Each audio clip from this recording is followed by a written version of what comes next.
seizure. What the?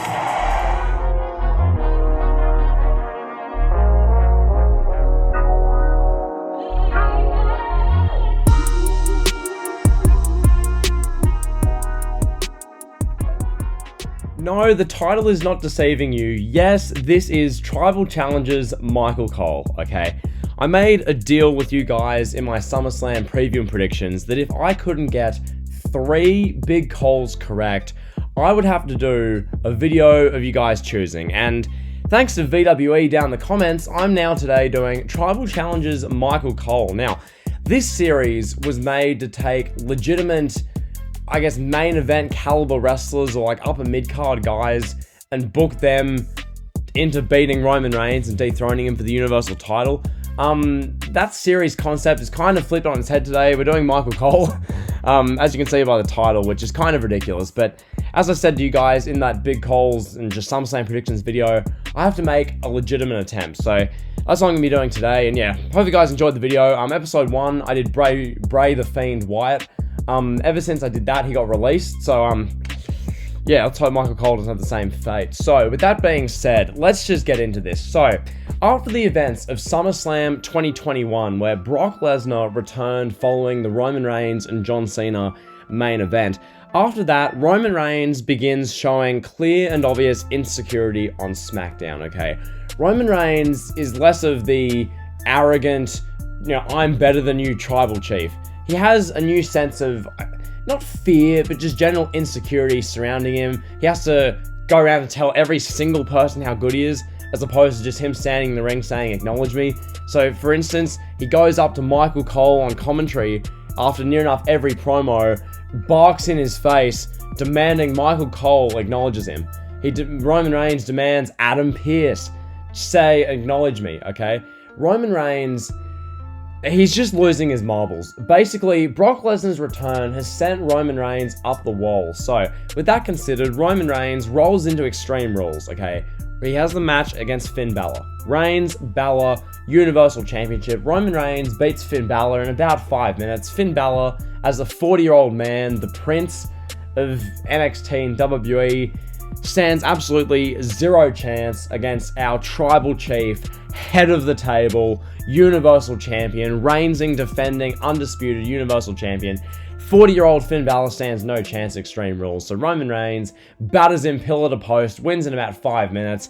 Convincing display. Roman Reigns' reign goes, ticks past a year, ticks into about 380 odd days. So that's that there. Then SmackDown continues in late September into October. Now the Brock stuff really picks up. So the whole storyline here is that Pat McAfee is calling Roman Reigns the undisputed GOAT of our generation. McAfee saying that Michael Cole doesn't know what he's talking about, that Brock Lesnar isn't as good as Roman Reigns is. Roman Reigns is better. Michael Cole, on the other hand, is actively defending Brock Lesnar.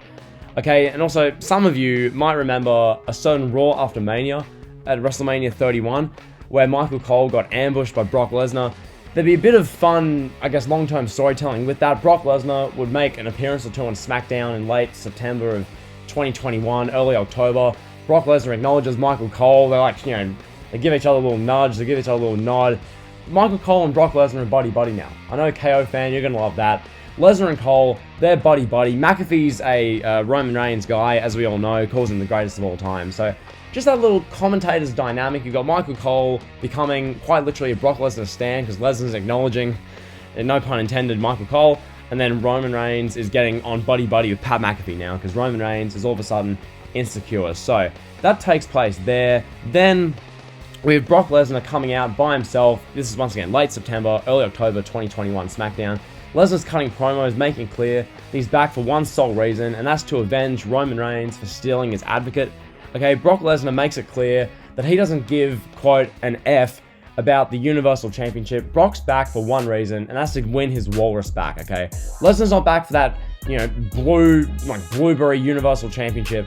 Lesnar's back to take back his Walrus Paul Heyman. So that's the whole situation when it comes to that one. Meanwhile, Roman Reigns, I alluded to it earlier on, he continues to piss off Adam Pearce. Roman Reigns is just, every SmackDown, numerous times, going up to Adam Pearce, demanding he gets respect, demanding he acknowledges him, demanding Adam Pearce tell him that he's better than Brock Lesnar. Reigns is just going off the deep end, okay? The fact that Brock Lesnar's back unsettles Reigns immensely, so that happens there. Then Roman Reigns begins barking at Paul Heyman in backstage segments. Reigns is just paranoid. He's afraid he'll lose Paul Heyman, his special counsel, his tribal counsel, to Brock Lesnar. Basically, the whole point of this story is that Roman Reigns, because Brock's back, he's super insecure. Things seem to be falling apart in Reigns' own mind, so that's the whole premise of this one. Eventually, what we get, okay, crown jewel, Brock Lesnar versus Roman Reigns. This match, it's an epic one, okay? It's a brutal shoot, MMA feeling type fight. We have Brock Lesnar at one stage, dragging Roman Reigns by the hair, and then Roman Reigns, literally, Reigns is in front of the Saudi Prince, okay? Lesnar's got Reigns in front of the Saudi Prince, and Brock Lesnar proceeds to deliver shoot elbow strikes and shoot elbow strikes again to Roman Reigns. Roman Reigns is busted, he's bleeding. It's a confronting visual, similar to the end of WrestleMania 34. Basically, the crown jewel match ends in a no contest, which everyone wants to see. Eventually, the whole point of this, you have Roman Reigns exiting in a gurney, Lesnar's exiting in a gurney, Heyman accompanies Lesnar away in the gurney, not Roman Reigns. So everyone's shocked. Roman Reigns is horribly offended. He wakes up after his, night in, emergency in Saudi Arabia. He can't believe it. Paul Heyman didn't accompany him. He accompanied Brock Lesnar. So that's the storyline there. Match ends in a no contest. Then, that following SmackDown, Adam Pearce draws the line in the sand, okay?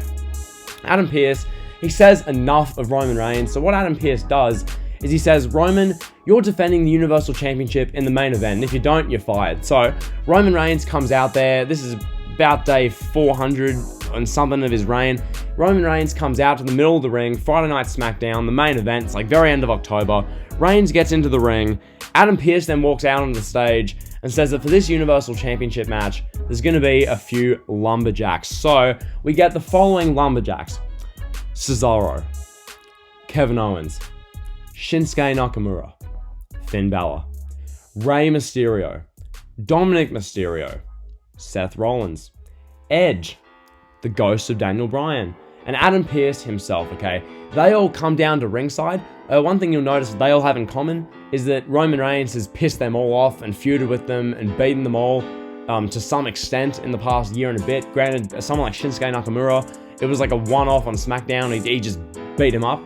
But for some of those guys, they've had several pay-per-views of feuding between them and Reigns. So all of Reigns' enemies come down to the ring and really, they surround the ring. Then Brock Lesnar's music hits. Okay, Lesnar, he comes down to the aisleway. Lesnar is looking pissed. He makes his full entrance. He's ready to fight. Brock stares down Roman Reigns. Then, as Reigns and Lesnar are about to have their match one-on-one in the main event of SmackDown for the Universal title, we have Paul Heyman sneaking up behind Roman Reigns and low-blowing him. Okay, from here, Brock Lesnar proceeds to unleash a wicked beatdown on Roman Reigns. I don't just mean, he hit him with 3 Germans and walked off. No. I mean, this is just a brutal beatdown. A few days after the Saudi Arabia stuff, Brock Lesnar delivers, let's see, what have I written down here? 10 German suplexes, 3 F5s, and an array of shoot MMA elbow strikes and punches to Roman Reigns, okay? Roman Reigns is absolutely taken to school by this beatdown. This beatdown is downright uncomfortable. Like SmackDown on Fox makes their show TV14 just this episode. Lesnar decimates Roman Reigns. Then Adam Pearce, he's standing in the ring. Adam Pearce is the guest referee. Pearce points at Michael Cole and says, Michael, get in here. Here, Michael Cole cautiously gets in the ring. Adam Pearce goes, ring the bell. Michael Cole proceeds to cover Roman Reigns. 1, 2, 3. Michael Cole wins the Universal Championship. I kid you not. From here, Michael Cole raises the Universal Championship in the air. Seth Rollins is irate. Seth Rollins jumps into the ring, goes to attack Michael Cole. Rollins is just mad, because that's what Seth Rollins is. From here, all of the guys Seth Rollins has feuded with in the past year and a half, Cesaro, Rey Mysterio, Kevin Owens, and Edge, all leap into the ring, dive onto Seth Rollins. They beat him up. Michael Cole makes a beeline out of there and escapes. Pat McAfee's literally screaming on commentary. Pat McAfee's going off his head. He's staying on the announce table screaming. You've got SmackDown goes off. The crowd's in silence, or they're booing, or they're cheering. Who bloody knows? Michael Cole is Universal Champion. What are we supposed to make of that? I don't know. But anyway, that's been Tribal Challenges. Michael Cole. What even was that? I don't know. But there's Tribal Challenges, Michael Cole. There's a somewhat serious attempt. So yeah, hope you enjoyed the video. Like, comment, subscribe, and drill. See ya.